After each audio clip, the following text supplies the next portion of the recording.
I can be a little bit crazy. I know I'm weird.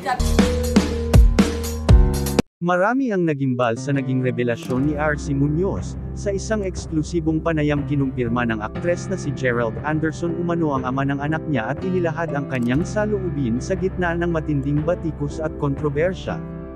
Totoo umano na may anak na siya, hindi umano siya nanira ng relasyon. Matagal niyang itinago at nanatili siyang tahimik para sa kapakanan na rin ng kanyang anak ay gagawin niya lahat para dito. Inamin ni RC na si Gerald Anderson umano ang ama ng bata at matagal niya umano pinag-isipan ang pagsisiwalat na ito. Labagman sa kagustuhan ng ama, alang-alang na rin sa kapakanan ng anak niya. Ani RC, ito ang magpapatunay na si Gerald ang ama ng bata, hindi ko ipagkakait na makilala niya ang totoong ama niya, tanggapin man siya o hindi. Inilabas ni RC ang resulta ng DNA test na magpapatunay na si Gerald ang tuong ama ng anak niya.